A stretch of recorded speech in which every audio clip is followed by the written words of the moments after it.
Ladies and gentlemen, we are back. Another episode of Dynasty Theory. I feel like it's been so long, but we did do a show last Tuesday, but we didn't do the pivot point, Mitch. We didn't do It's true. It's true. We missed. I mean, nothing big happened. I don't know why we missed it. I was there. You just never showed up. Yeah, baby number two. Baby number two is here. Little Finley. She's been pretty good. That's Johnny's awesome. been good too. He's been pretty good. Good.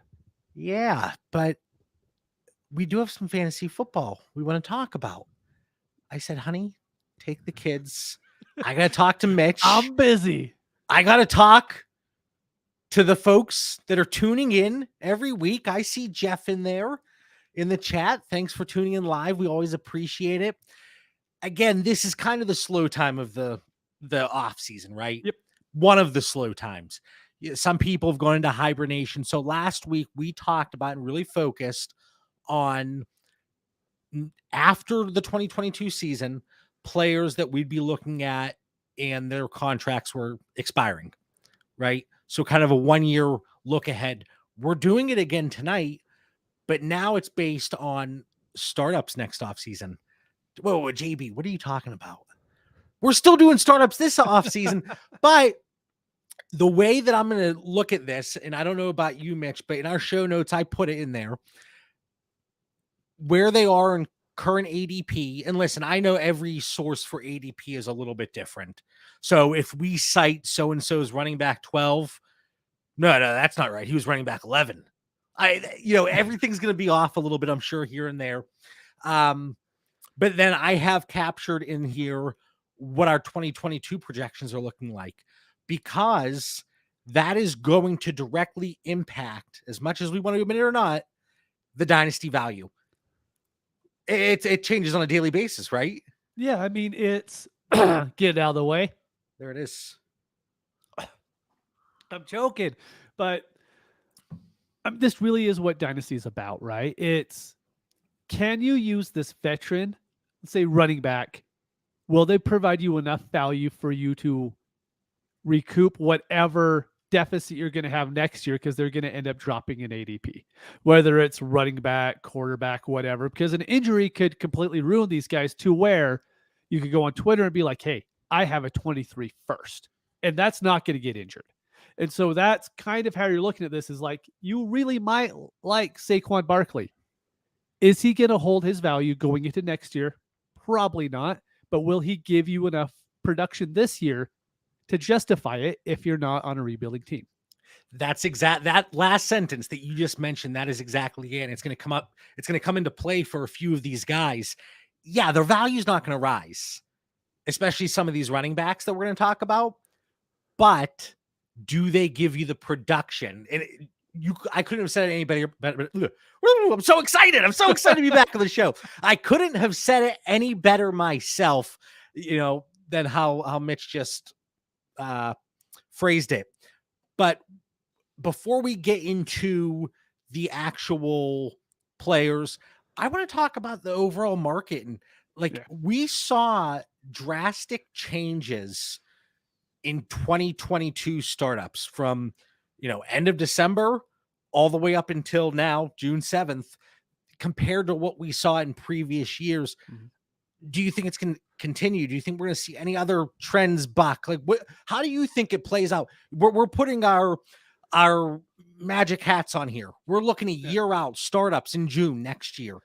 For Dynasty, doesn't matter if the rookies in 22 are good or not. Everyone going into this draft cycle said that this draft class sucks.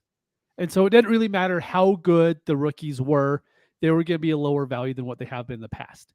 Now, everybody's saying that 2023 draft is going to be amazing. Doesn't matter if their prospects are amazing or not. Those rookies are already going to be going higher than anything we saw in 22. Yeah, I think these 22 rookies, they're going to have a shorter leash from a value perspective. Like if, Garrett Wilson comes out and stumbles out of the gate, he's not going to have that insulated value because that, he's not part of that class that's just being talked up. The one big thing I noticed, so I'm going through 21 ADP, 22 ADP. Mm-hmm. there was a big shift in the running back market. Looking at it last year, running back 3 on average was going around pick 11. This is in 12-team superflex leagues, okay?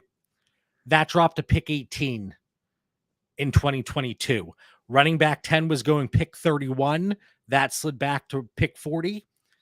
Running back 18, pick 50, back to 59. So on average, about an 8-9 pick difference in the startups. I'm trying to look at it. I'm like, okay, why is that? It has to be because tight ends are getting bumped up. It has to be because wide receivers are getting bumped up. It really wasn't. It came down to the quarterback position. Yeah. 16 of the first 40 picks were quarterbacks, according to Superflex ADP in 2021. Out of the first 33 picks in 22, it was 16 quarterbacks. So we see that 7, 8, 9 pick drop for running backs. It almost accounts for it perfectly when you look at the quarterbacks. It was those mid-tier quarterbacks that were getting bumped up. One, because I think people were sick of the running back injuries we saw last year and the unpredictability that came into play. But then also, I'm working this week. Mitch, you and I talked about this off the air, but I'm working at home. Calls are canceled, pushing emails along. So I'm really thinking about fantasy, to be honest with you, and my 2 children. Of course, that's top priority. Of course, top priority. But think about why that is. Why are those middle quarterbacks getting pushed up even more? I think it's because of the way the back end quarterbacks, like Ben Roethlisberger, I was just going to say that. Yep. He's gone. Drew Brees, he's gone. Tom Brady, is he going to be back in 23? He retired once. Is he going to retire again? And then the value of like a Matt Ryan, a Jared Goff. So there is getting to be more and more separation between those top 14, 15, 16 quarterbacks and those low end quarterback 2s and on. So is there anything else you kind of saw? Like, do you think that continues? I do, because I don't think the quarterbacks coming out next year are that great. But look at you have your tier set up, right? For anyone who's in the Patreon who wants to check him out, but it is $5 a month. Tiers, projections, team by team. We have the weekly episode of the Pivot Point whenever babies aren't popping out. Check it out. I'm telling you, you're going to stick around and you're going to love it. A lot of bonus content that a lot of the folks there in the Discord I know they find extremely beneficial. All right, Mitch, sorry. I had to get that in. You're good. You're good. So let's just look at your quarterbacks from 20 down. You have Pickett, Tannehill, Winston, Jones, Wentz, Brady, Ryan, Goff, Mills, Mayfield, Mariota, Luck. In a startup, which one of those quarterbacks do you want to take? I don't trust any of them. I mean, Pickett might be the one, but I don't want to go into a startup and have him be my quarterback too. So that immediately bumps up all the rest of these guys to where you look at the running backs. You're like, do I really want Derrick Henry? Probably not. Do I really want Josh Jacobs? Probably not. So we end up seeing those guys dropping. And we're like, you know what? I could deal with Mac Jones right now. I could deal with Derek Carr right now on my team. Can I deal with not having Henry in 2 years? Probably not. And that's the weird thing with startups right now, when everyone is so full bore into that 2023 class.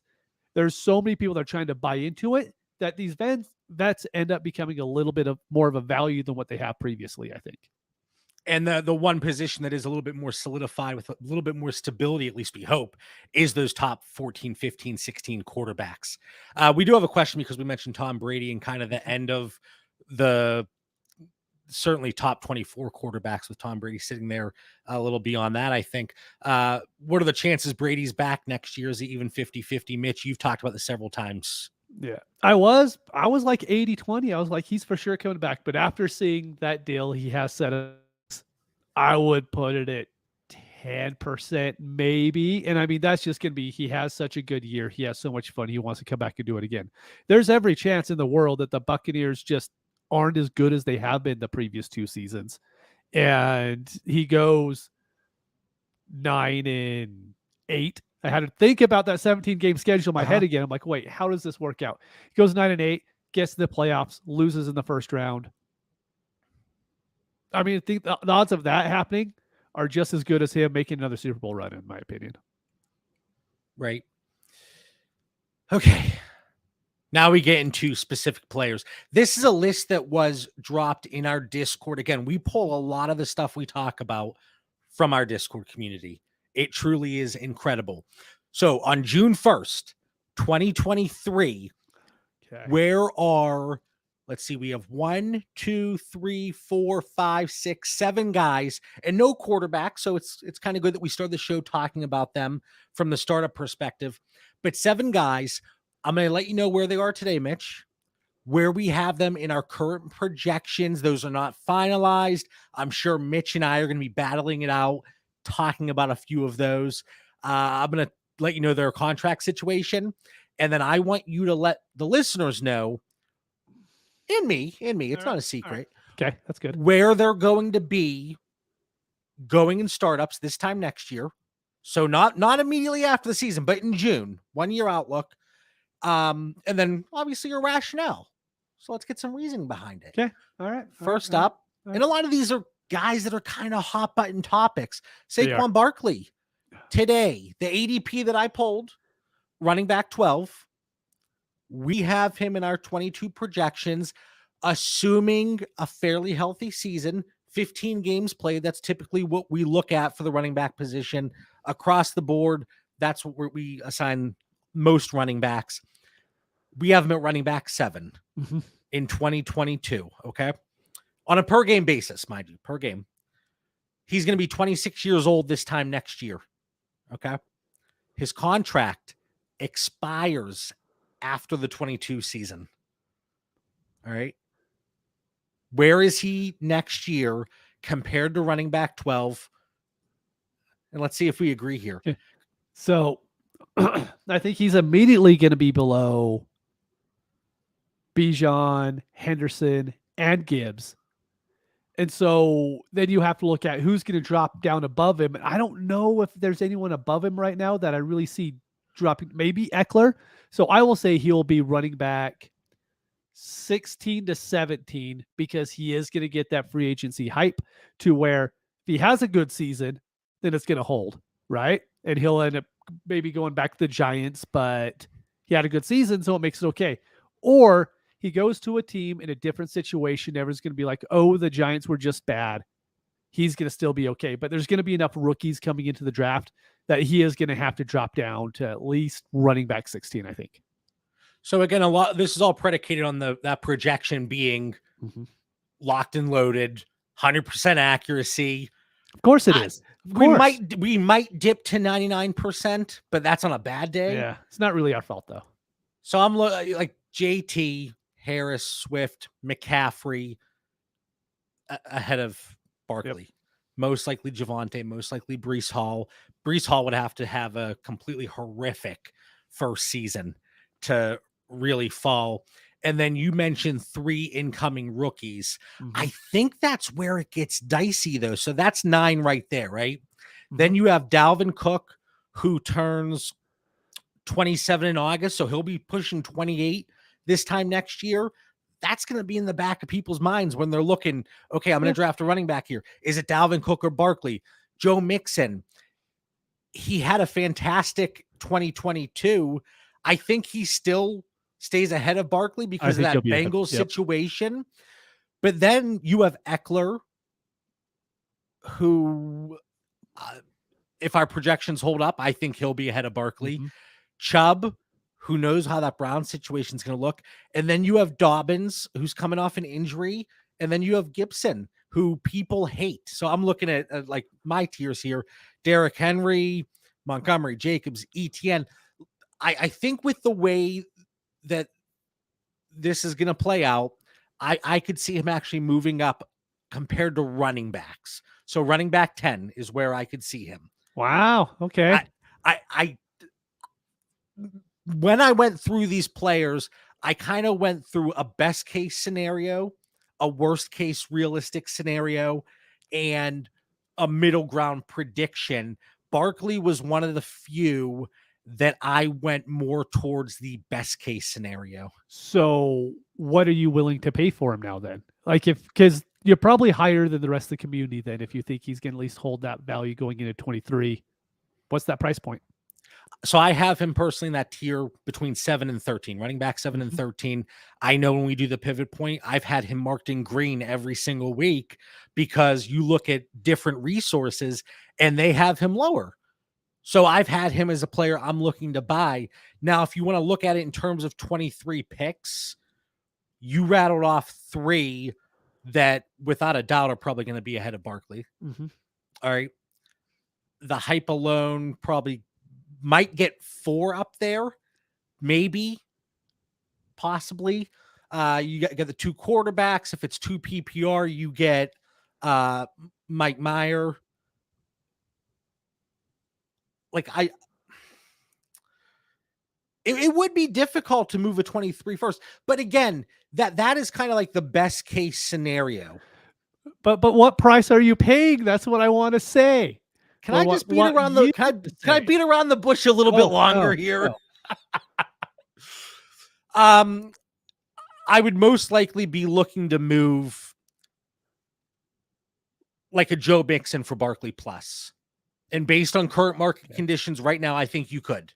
Let's say you have 12-team league, you want to get Barkley, you're the middle of the pack, you're the 106.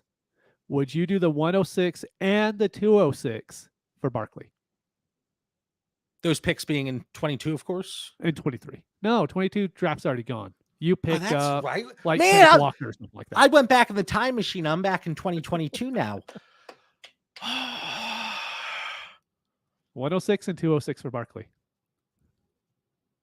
It's not a bad price for the 10th best dynasty running back, as you're saying. Yeah, it's not. But when you get those 2 quarterbacks in there that I think we're going to get, 106, that's probably a little too rich for my blood. Okay. So even though my prediction is still running back 10 from a price point, but you can see the conviction there. Lots of it. Very a little lacking. I will say though, I think your 16, 17, whatever it was, I do think that's too low. It could be. But then also he could also not be good this year. No, see, but that's where it all falls apart.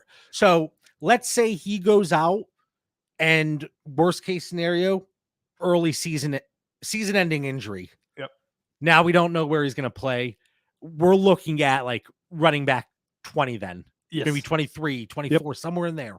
So it's certainly, you look at the scale and the range of outcomes, there certainly has to be some percentage assigned to that. But I still would be higher than that 16 or 17. So if that is your belief, I want to tie this back to actionable advice today. All right. Okay. You would be looking to ship him off then. We have would you give Dobbins for Barkley right now? If you think Barkley's going to be running back 7 this year, I would. Dobbins for Barkley? Yeah. I'd give up Dobbins for Barkley. I would give on KTC and DTC, he's ahead of Barkley. So that's something maybe I explore tonight. Yeah, maybe I'll send some of those out too. That's something I explore. Because I do believe if he plays, he's going to be a top 10 back. All right. Next player. Otherwise, we're going 6 hours. No, come on, 6 hours. All right, Christian McCaffrey today, running back 4.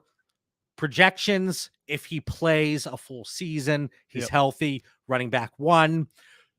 27 years old this time next year. Contract through the 25 season. I'll start.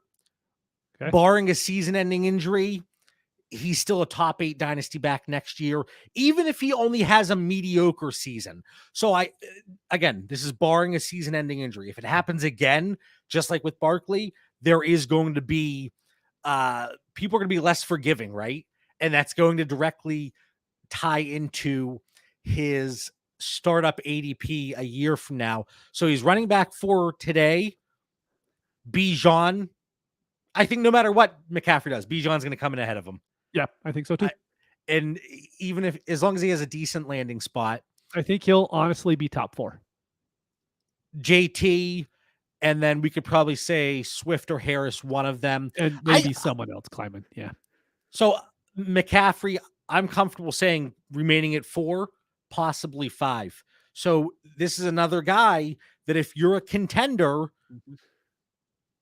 and maybe Mitch has Chris McCaffrey or Saquon Barkley and he's been trying to shop him, no luck. There hasn't been any hype during the offseason. That's something that I would be interested in pursuing. Yeah, no, I completely agree. Right where you have him is where I agree on this one. He can running back 8, I do think is his floor. And so I am willing to go out and get him because the only thing I worry about is that offensive line in Carolina. But every other back down below him, I could sing the exact same story about why he's going to be bad this season. And so I just don't see anybody else propelling above him besides the rookies we've, talked about going in. We're going to talk about him for another year now. So the price to acquire is the hard thing for him. It's going to take a 23 first. But if I'm a competing team, someone already knows I'm giving that competing team Christian McCaffrey. That pick's going to be even later. So now I made that 108, 111 by giving the guy McCaffrey. So I think you're going to add something sizable on it. It's going to have to be McCaffrey for Trevor Lawrence and name slipping, and Bateman, maybe. I mean, it's going to be pricey to try to go up there and get Christian McCaffrey still. And I think it's going to take I don't think it's I don't think it would take Lawrence plus Bateman though. You don't think that? So no, you can't get Lawrence for him straight up, I don't think. Which side are you looking at this from? Me getting Christian McCaffrey. I'm talking established leagues. Startups, we see Trevor Lawrence going before Christian McCaffrey. I'm talking about in leagues that are established. I don't see a lot of people trading Christian McCaffrey straight up for Trevor Lawrence. And I think it's going to have to be a decent add on top of that. I think it comes down to the state of somebody's team and the market within that league. Because, I mean, you and I both know there's leagues where running backs, they're completely crapped on. I told you there was the one startup I was in. The running backs I have 6 of the top, 10 running backs. And it's not because I was trading up. Nobody wanted running backs. Yeah, that was a great time to do a startup. You did that at the perfect time. It was absolutely incredible. Jeff, I wouldn't give T-Law for Christian McCaffrey. No way. I would.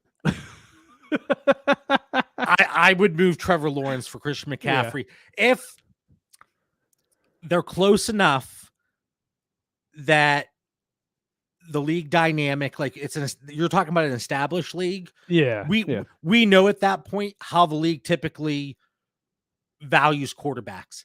If quarterbacks don't move, it's going to be much more difficult for me to make that decision.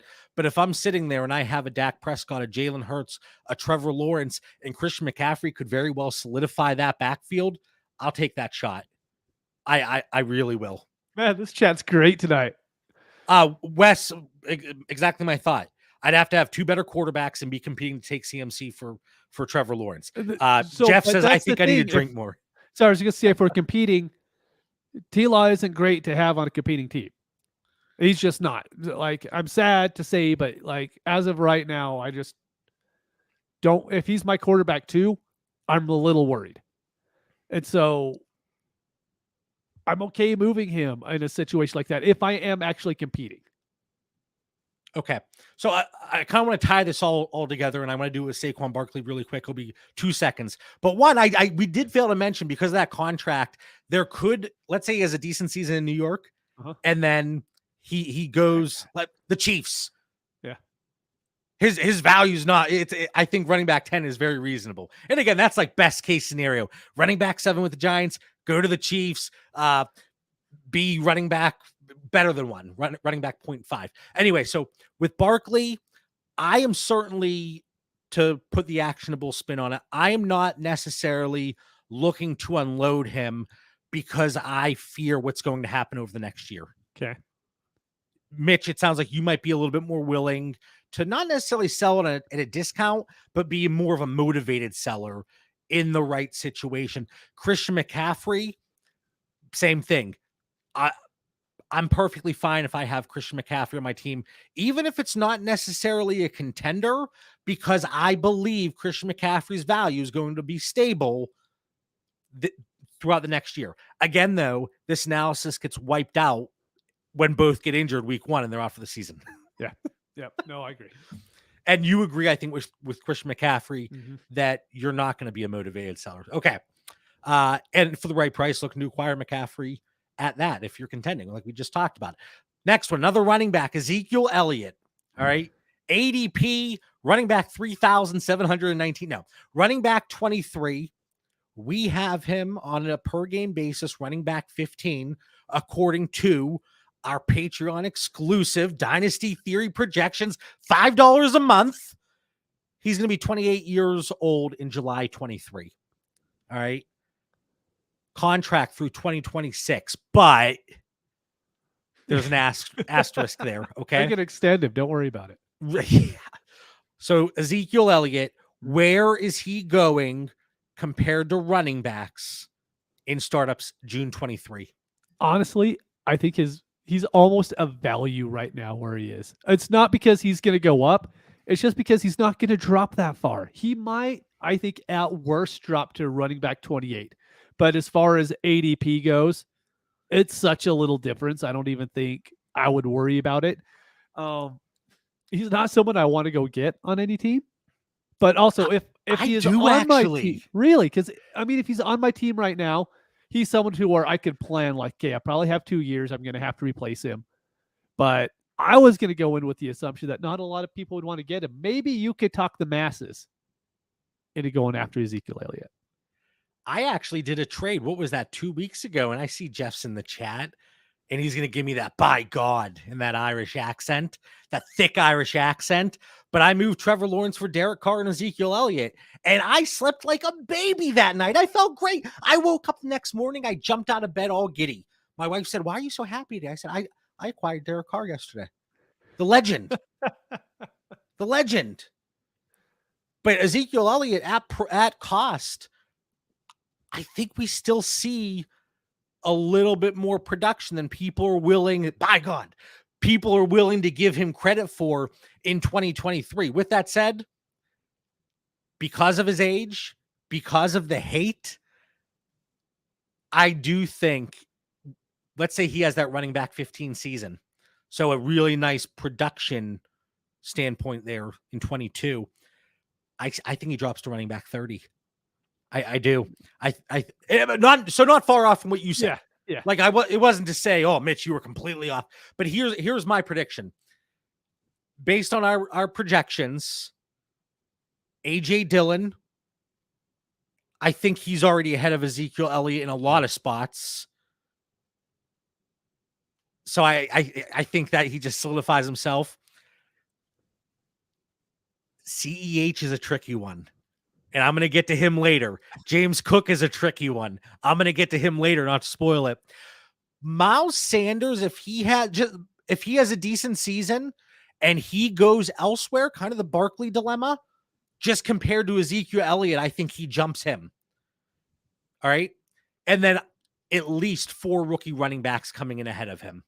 Yep. That's the big kicker, right? So maybe he doesn't really change that much compared to the existing running backs, but you get 4 of those rookies and it drops him down from the startup view. And we already talked about these middle tier running backs dropping compared to 21. I think we continue to see that, and maybe not a drastic change, but a few spots, because now we have these young stud receivers that are just filling in.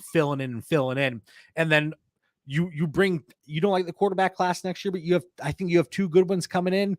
You add that to what's in the league right now, it bolsters that 15, 16, 17 range. So Mitch, you have them going running back 28. I have them going running back 30 for June 2023. Yeah, pretty close. Yep.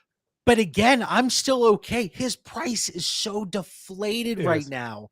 It is so deflated. So if I'm looking at my rosters, and I actually started over the weekend, because I'm just sitting on the couch. This baby is living my dream life. Sleep, wake up, eat, shit, go to sleep. Like, that is my dream. Throw in a few coffees. But other than that, oh my God. But I'm just sitting there. And I was like, let me set a few lineups just to and of course, it's one of the leagues that I really like my roster, right? It's not the leagues that I don't like it. But I'm like, okay, maybe an Ezekiel Elliott makes sense here. And again, I look at the teams in my league, and I know that Mitch is looking to move on. I know, you've had Ezekiel Elliott on your trade bait for 3 months. And you haven't had any bites. Maybe I look to pursue it because your team, you have 323 first. I know the direction that you're headed. So, man, I didn't think I'd get so jacked about Ezekiel Elliott. Pretty big, man. Dan's not here, and you're all about it. But I was excited to jump on tonight. I was excited. You needed to talk. I did. Darnell Mooney. Let's talk about Darnell Mooney, the thumbnail man. He's on the little picture there on the YouTube thumbnail. Wide receiver 33 for startup ADP today. We have him at wide receiver 18 on a per game basis in our projections. Okay. 25 years old this time next year. Contract goes through the 23 season. Where are we? Where are we a year from now, Mitch? Problem is, it's a year from now. If we're saying before the NFL draft, I do think he ends up being wide receiver 20-ish before the NFL draft. The worry is if they're going to use some of that draft capital to bring in another wide receiver or a free agent next year. And I think that could end up dropping him down to like what Amon-Ra St. Brown is now, right?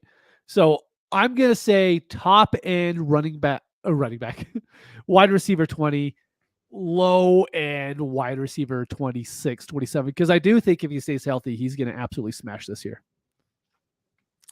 Coming down to him staying healthy, I hope for fantasy purposes that offense, passing wise, David Montgomery in the backfield, and then it is funneled through Cole Kmet and Darnell Mooney. Like I pray, like as fantasy managers, we want to see all the offense funneled and not spread out as so many teams do it. You had him, what you said, low end 27, 28. Yeah. All right. So compared to wide receiver 33, I have him bumping up to wide receiver 30. That's it. That's it. Now, why do you hate Darnell Mooney? I like Darnell. Okay. I like Darnell, but it would be naive to think that in the back of people's mind, that 5th round draft capital still does not come into play. You know it's true though. What could be. Amon-Ra St. Brown's going like wide receiver 36 right now. Why is that? Because he went in the 4th round of the NFL draft. That end of season finish. And his quarterback's Jared Goff. But if he were a 1st or 2nd round pick, well, yeah, and he had that end of season finish, it would be completely different. And I'm one of the big proponents of looking at the draft capital and the hit rates and all that good stuff from an analytical standpoint. But for Darnell Mooney, that's still going to be in people's minds. So if we're talking strictly ADP, I think it's around wide receiver 30. It's too low. But I think it's a tremendous value still. So I'm not saying that's where I would take him. I'm saying that because the question, what is their startup ADP a year from now? That's what I think it is. Looking at the range of outcomes, I think there's going to be 4 receivers that you could throw ahead of him in startup ADP. I mean, as hated as this 22 class was, even though the wide receivers they were the strength, we're seeing Drake London go in the top 12 of receivers right now. Yeah. And I like Drake, but that's a little high. But I think you had 4 receivers in front of him. And based on the production we expect in 22, I could see him passing Jerry Jeudy in ADP next year. Sky Moore, who's going ahead of him, which is a crime. Yes. Devontae Smith. Again, if the draft capital was different,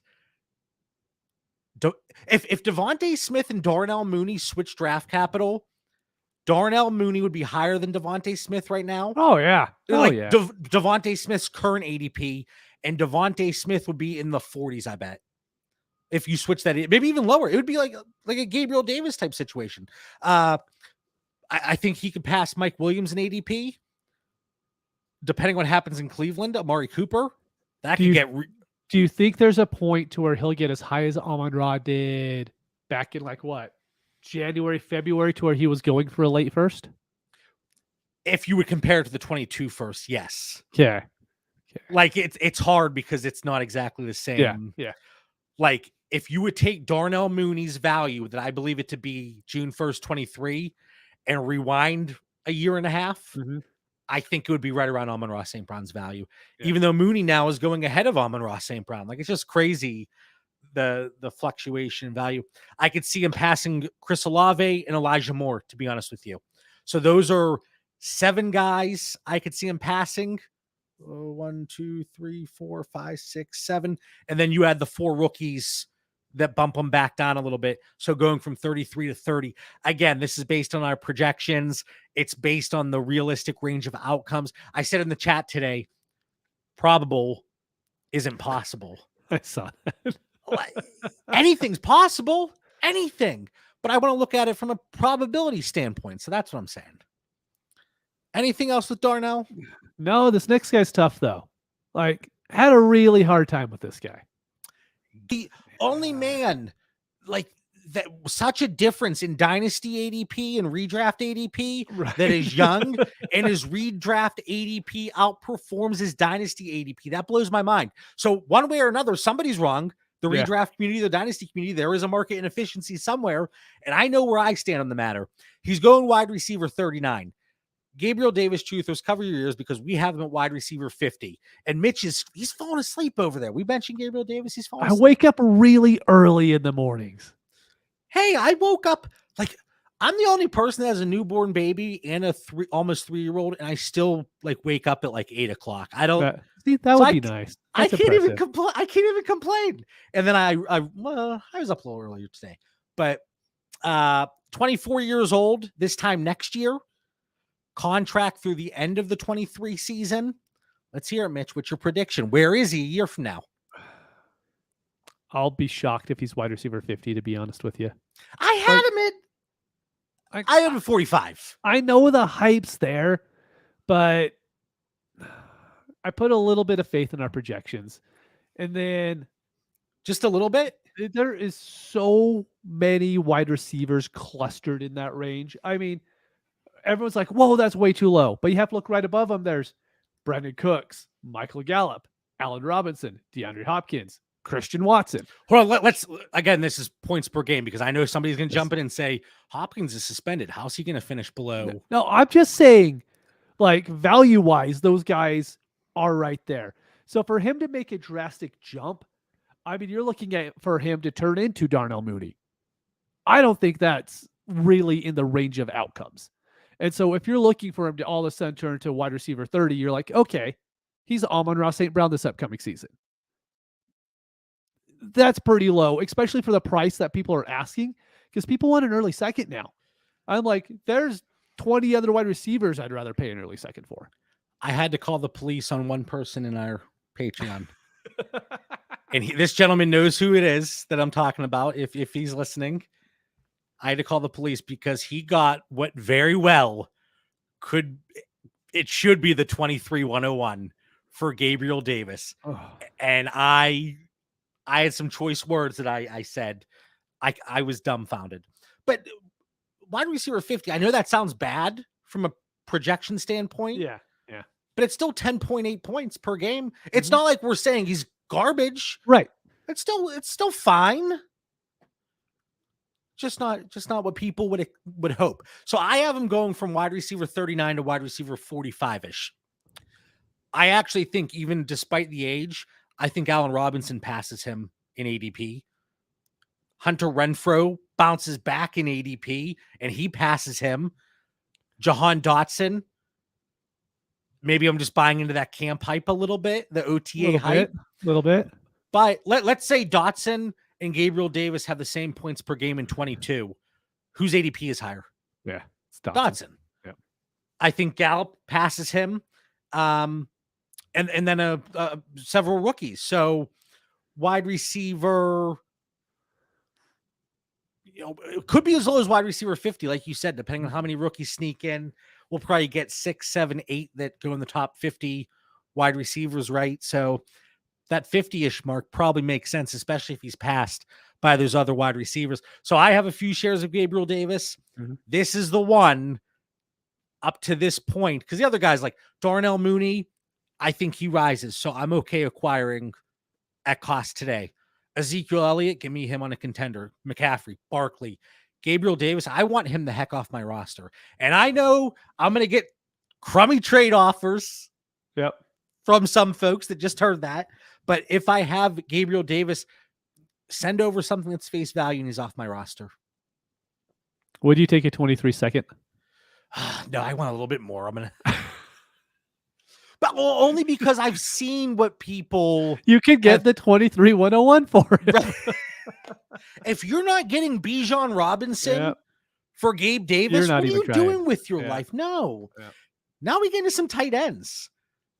Yay. Hey, come on. I hate bad tight ends, man. Listen, I have a final thought tonight. I rarely do, but I do. Okay. That's and it is tight end centric. All right. So David Njoku, tight end 17. In our projections, I was actually surprised by this. We have him tight end 18 on a per game basis, and that is with Deshaun Watson playing. Okay. Yeah. He's going to be 27 years old in July of 23, contract now through the end of the 25 season. But I do believe there is an out somewhere, maybe after the 23 season. I'd have to double check that. So don't quote me. I'll lead us off. Absolute best case scenario. So our projection is off. He goes out and he's tight end 8, 9, somewhere like that. I think we could be looking at tight end 10 in ADP next year. That's what I just wrote down in my book. I really believe like that's best case scenario. That's a not probable, but maybe more possible. Worst case scenario, I think tight end 20, just because it's garbage once you get down that low. So Njoku, the contract, his athleticism, again, this is predicated on the fact that Deshaun Watson, we'll see how that goes. But my takeaway overall, and I said this in the pivot point, if you're looking to acquire David Njoku, don't do it today. His price is going to be the same if Deshaun Watson plays. It's going to be a heck of a lot lower if he doesn't. So I wouldn't go out and acquire him today. So my prediction, though, he goes from tight end 17 to tight end 15. And the three guys that I think he passes potentially would be Irv Smith. All right. I could see Zach Ertz there being a scenario he drops 2 spots. Yeah, it would be 32 next year. Yeah. And potentially, and I hope this is not the case. I hope Noah Fant. There is a real scenario where he drops a few spots. So those are 3 guys that he passes up. But then Michael Mayer, I think, displaces him. Meyer's going to be a top 12 dynasty tight end off the bat. Yeah. No, I think right where you have him's fair. And this is kind of why I laughed when we got into these guys is like, do you want that player on your team? I do, because I think of the ceiling and for it all to go right. Again, this Deshaun Watson playing, I just want that all to be over. It has consumed our Discord. Would it just be better to get off it and Njoku and get up to a Schultz? Somebody who you know is going to perform at least this season. Sure, he's a free agent after this year, but you know Schultz is at least going to do work this season. His quarterback might not be suspended for the full year. You know, that's sometimes an added benefit for a tight end. So, I mean, but like really though, you might have to pay a little bit to get up to Schultz. But wouldn't you rather just have that security that, hey, this guy's actually going to be good on my roster instead of the hope maybe he could be good on this roster? Say less. You had me at hello. I'm perfectly fine with pivoting up with Njoku. Perfectly fine with it. And it kind of goes into me saying, if you are looking to acquire him, don't do it yet. Wait till we get some resolution, because that value, it's not going to go higher than tight end 17 right now. All right. But it very well could drop. So we have a question. How does Njoku finish if there's no Watson at all in 22? I don't have a That's probably an exercise I'll go through tomorrow. And I hate to guess, because like, just so everyone knows, when we do the projections, we don't do like he's getting 80 catches. Like we put the quarterback in and just use all of the, I mean, you could probably word it out a lot better than I can.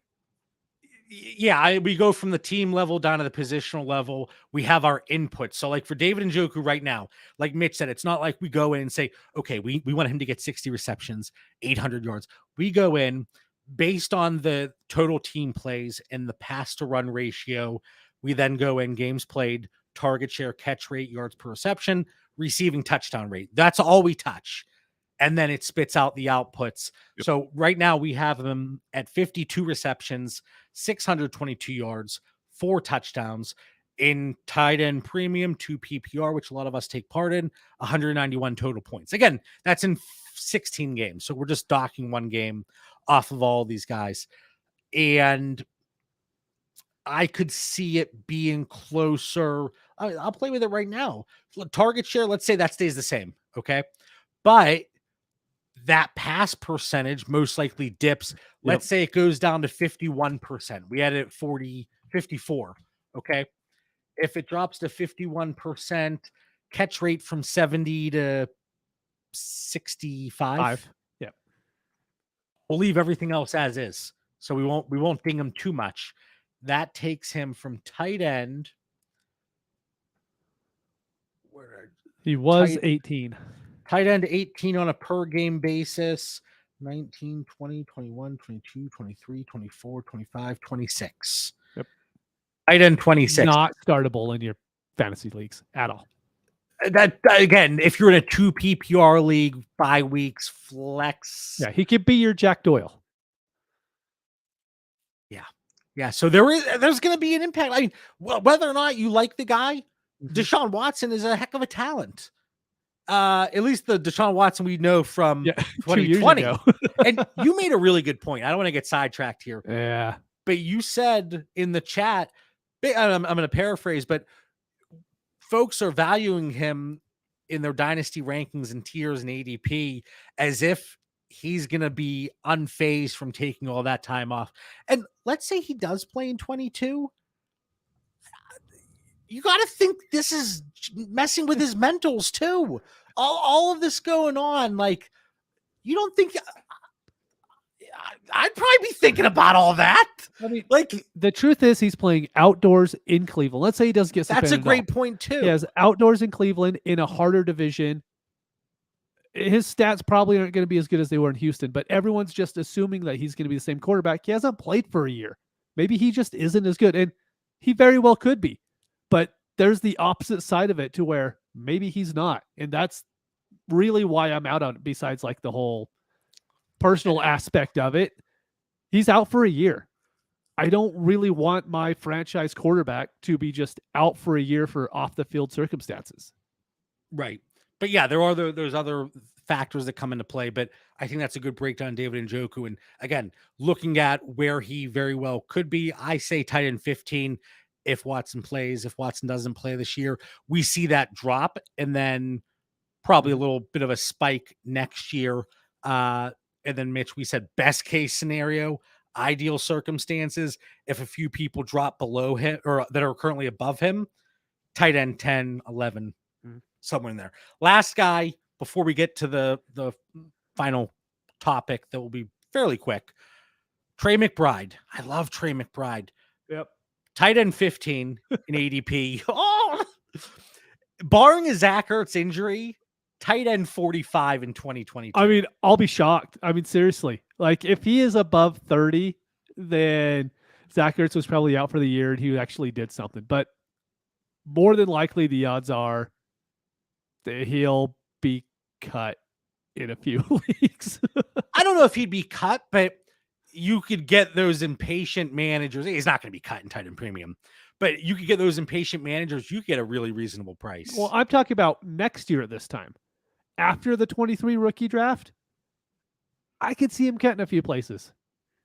If Zach Ertz is still there, I can see it. Yeah, that's reasonable. And if you look at his contract, I want to say if he's cut next year. No, I don't mean him being cut. I mean off of Dynasty. No. I'm saying, but like to see a spike in value, we'd have to see something. Zach Ertz go somewhere else. Yeah.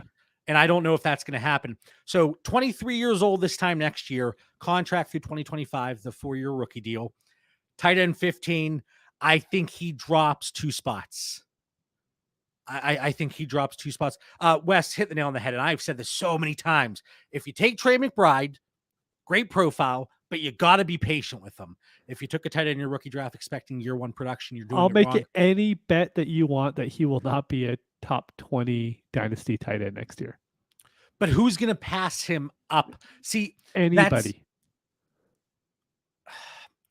I don't know. Look how forgiving folks were. Well, but we also got some production out of like OJ Howard and David Njoku in year 1. Some. Who was, it's escaping me right now. Who was the Chargers tight end that they drafted last year?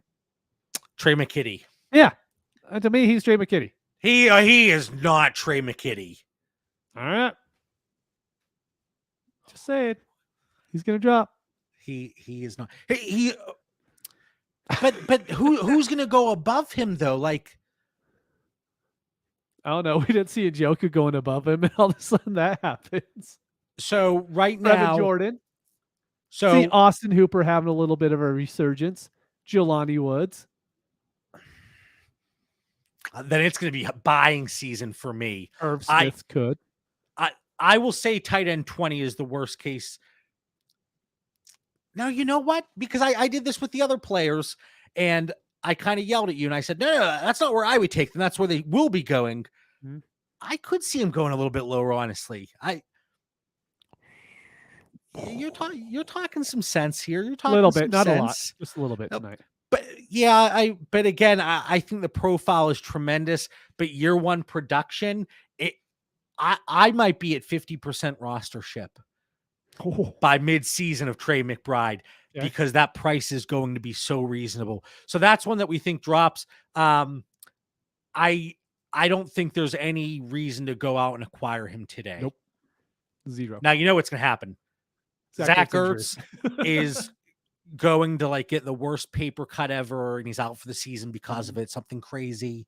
And Trey McBride has a top 4 season. Yep. Like, you know it's going to happen. Happens. Yeah. But realistically speaking, he's not going to increase in value here in year 1. I actually, and this ties in with my closing thought, I talked about tight ends earlier. Charlie Kohler is going to outproduce Trey McBride in year 1, which I don't even think is a hot take with the way the Ravens use tight ends. Like Charlie Kohler could have 10 receptions and probably outproduce Trey McBride in year 1. Yeah. Right. So that's the list of players that were thrown at us. I think it's a solid list. But again, these are the conversations that we're always having in our Discord. So if you're not in there, if you want to get in there, even if you don't want to engage in the conversation, you want to creep behind the scenes. I know we have creepers in there because then they give the thumbs up. I'm like, I didn't even know you were in here. What's going on? Nothing wrong with that. So one last topic, and let's just do the running backs. Is that okay? Sure. Mine'll be quick. Okay. Excluding, and we've done this the last 2 years, and I listened back to 2 years ago. Okay. The April of 2020. Okay. Pre-NFL draft. Who did I say? We said guys that were going outside the top 20 in ADP at their position that could crack the top 12 ADP startups the following year. I know I got this. Mitch, you had Calvin Ridley and Justin Jefferson. That's pretty good. That I was like, okay. I had, again, this is pre-draft. Yep. I went back today. I had CEH in there. I was very happy with that. Yeah. Very happy with that. And I'm going in a similar direction here tonight. But anyway, excluding the below running backs, I'm going to rattle through the list very, very quickly. Who will be a top 12 dynasty back this time next year, if any? Okay. Let me take a deep breath to get through this. It's going to be hard. Jonathan Taylor, Najee Harris, Javonte Williams, Christian McCaffrey, DeAndre Swift, Breece Hall, Eckler, Mixon, Dalvin, Henry, Kamara, Barkley, Chubb, Etienne, Dobbins, Akers, Walker, Gibson, Montgomery, Aaron Jones, Fournette, Jacobs. Outside of those guys, is there anybody? You probably just made me go through that list for nothing. I did. Are there any guys that could crap? That are crap? No, they're all pretty crap after them, to be honest. That could crack top 12 in startups this time next year. That are in the league right now? Absolutely not. But there's probably 3 rookies that could get there. I think there are 3 rookies that could get there. Yep. Now, again, this one is more absolute best case scenario, ideal Okay. situation in 22. Let me Oh, throw it God, out if for you. say James Cook, I'm just going to leave the show. Just listen. Let's say it falls this way. All right. Because of the age, I said McCaffrey, he's probably safe. Okay. But there is a possibility that Eckler, Cook, Henry, Kamara, Barkley, Chubb, those guys fall outside the top 12. There's a chance. Okay. Those are the guys. So with the probably 3 rookie running backs that come in and take up top 12 spots. So that's 3. You have JT, Harris, Javonte, McCaffrey, Swift, Hall. At most, I think 3 top 12 spots open up. At most, okay? Okay. Now, again, I was doing some digging today, looking at some stuff. I want to run through some running backs here, okay? Alvin Kamara, Kareem Hunt, Devin Singletary, Antonio Gibson, Javonte Williams, Clyde Edwards-Helaire. If you look at their rookie ADP and you compare it to their year 2 ADP, Kamara goes from 25 to 6. This is running back, okay? Not overall ADP. Kareem Hunt goes 31 to 7, Singletary 40 to 21, Gibson 42 to 13, Edwards-Helaire 7 to 15, Javonte 21 to running back 5. All of those running backs went in the 3rd round of the NFL draft, except for Williams, who went in the 2nd, Edwards-Helaire, who went in the 1st. You would think that Clyde Edwards-Helaire went out there and had a rookie points per game of crap.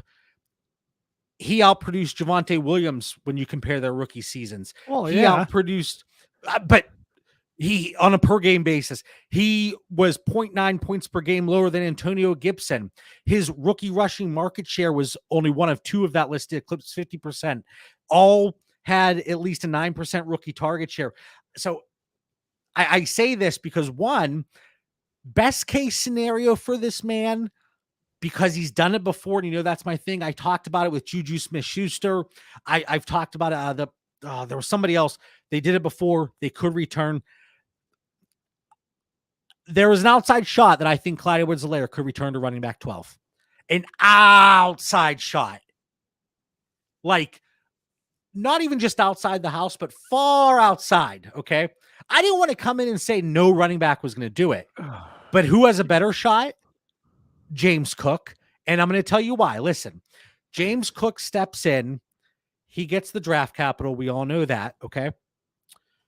He goes into a situation where, okay, they don't necessarily love to target the running backs, but they wanted to bring in J.D. McKissick.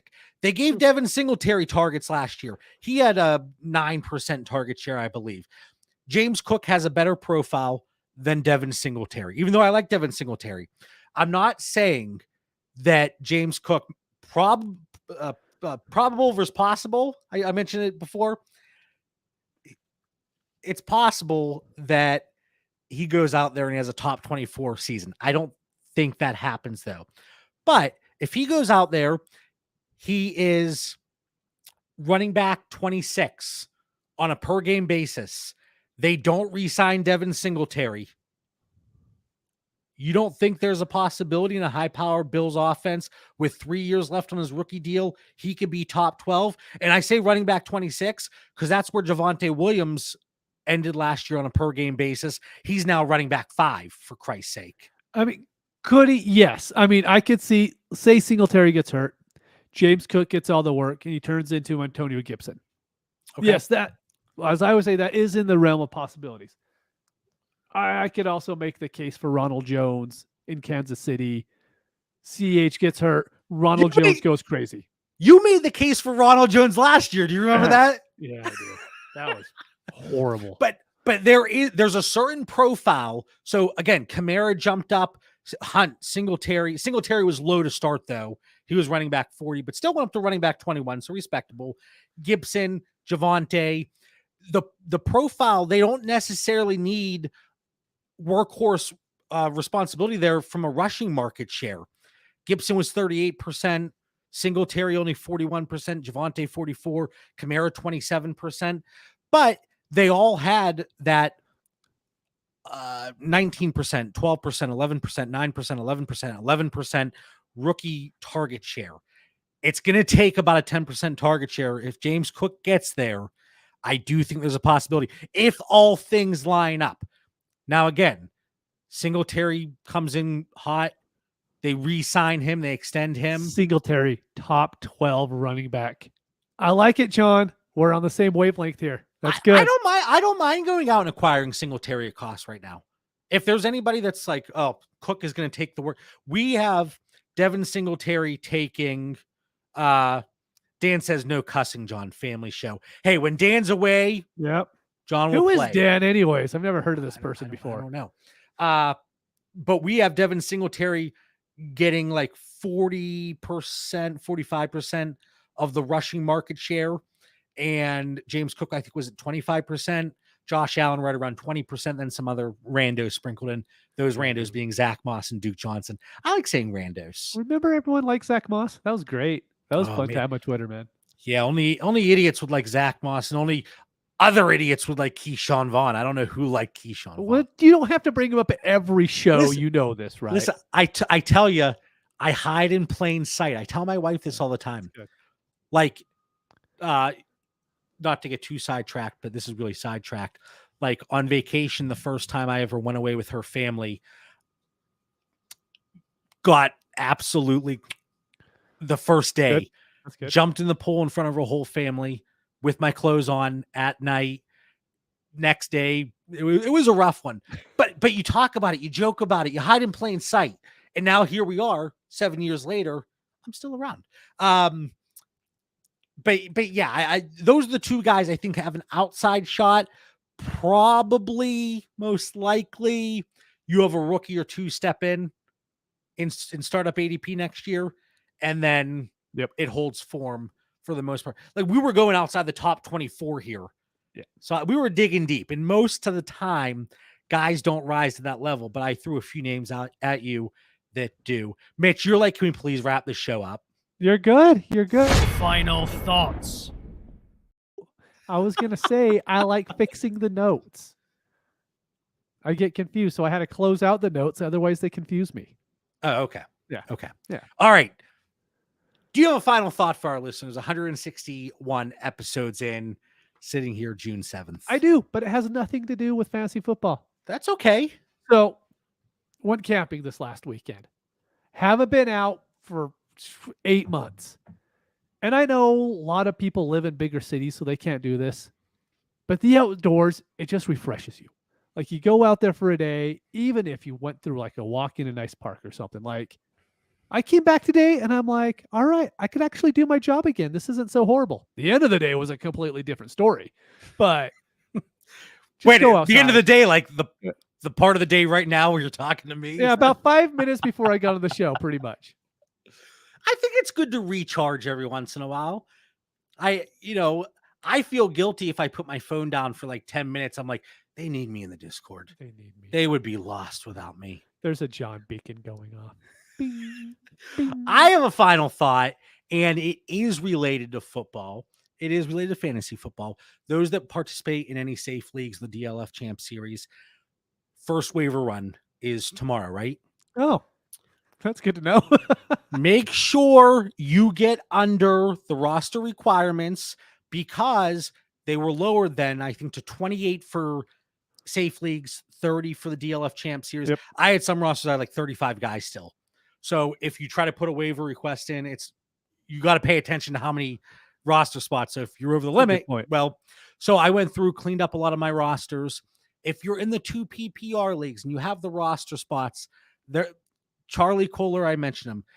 If you have the roster spot and you're able to sit on and be patient, okay, that again, it kind of goes with the Trey McBride situation. Kate Otten is out there on a lot of waivers.